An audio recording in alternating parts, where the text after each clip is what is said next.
Silence is the language of God. All else is poor translation.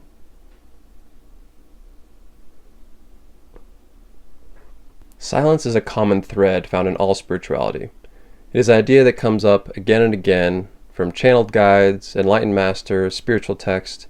And why? Why is this idea ubiquitous?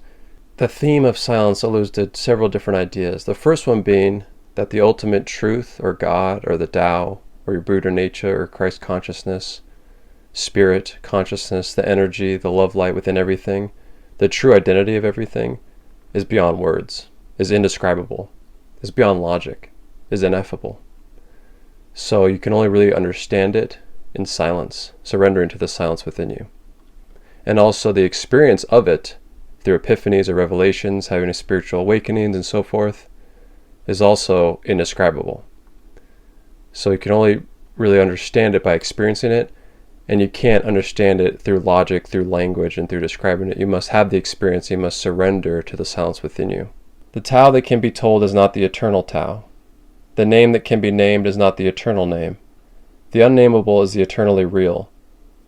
Naming is the origin of all particular things.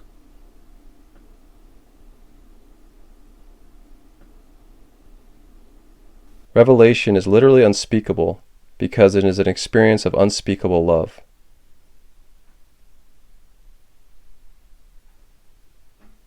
Let yourself experience a world you do not know. Do not give definition, shape, form, or structure to your non-knowing.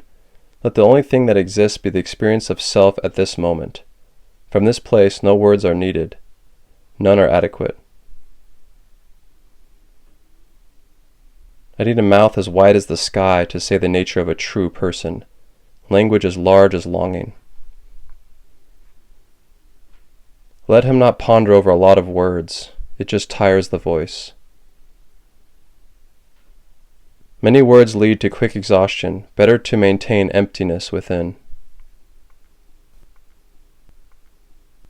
Love lit a fire in my chest, and anything that wasn't love left. Intellectual subtlety, philosophy, books, school. Love is a language that cannot be said or heard.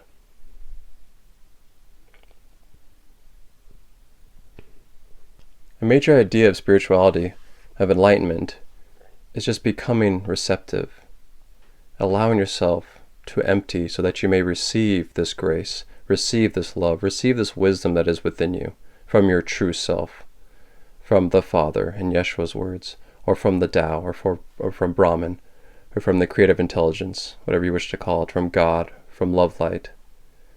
We must let go of our language, of that inner commentary that is language-based, of the intellect, of the ego. To let that go, let it dissolve, so that we may hear and become receptive of this truth, this true state of being, which is beyond words.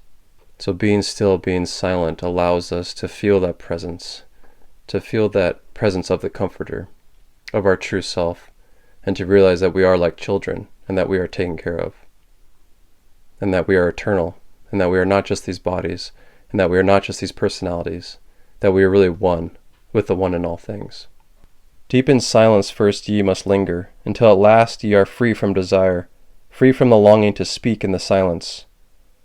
Conquer by silence the bondage of words.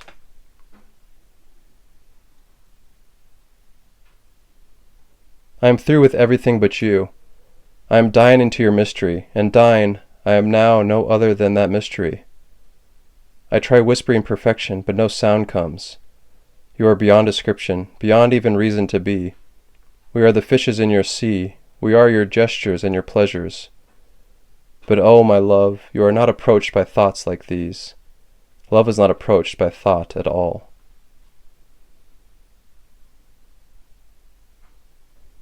So beautiful. Love Rumi.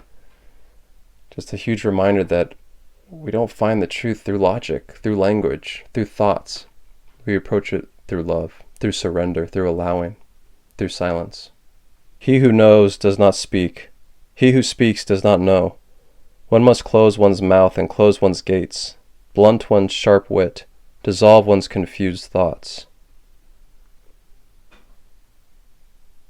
Though words are spoken to explain the void as such can never be expressed. Though we say the mind is a bright light, it is beyond all words and symbols.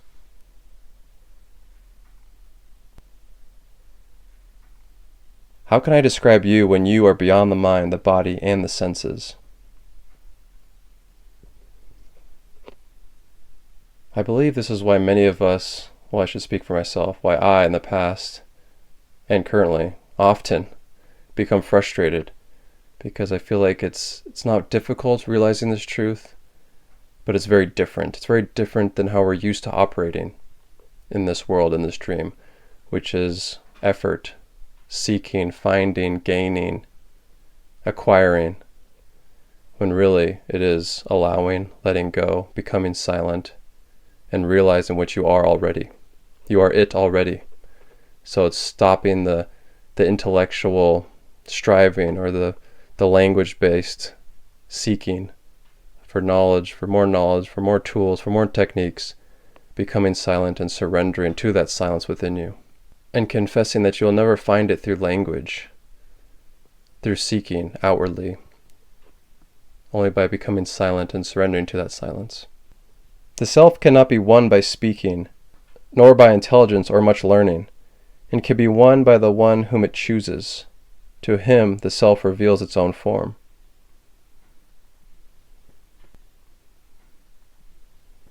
This is another idea that's very interesting that comes up often, is that you don't make yourself enlightened. It's like you don't do it. This idea of you, this separate idea of separate self or the body, you don't do it. Again, it's a surrender.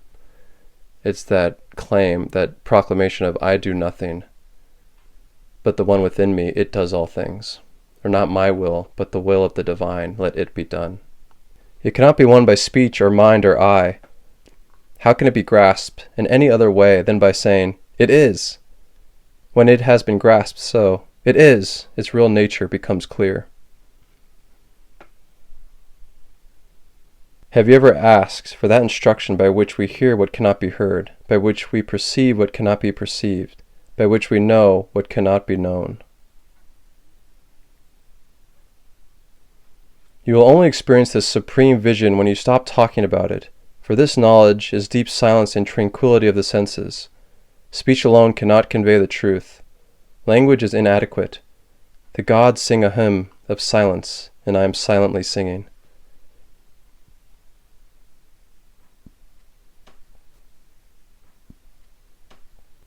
The peace of God is shining in you now, and in all living things.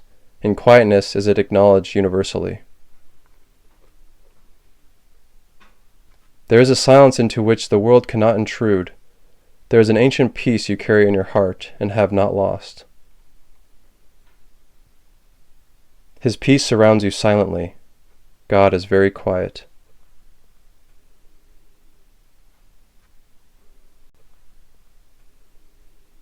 The greater truth is beyond words. The greater truth liberates mind. The greater truth is simply the isness that is yourself.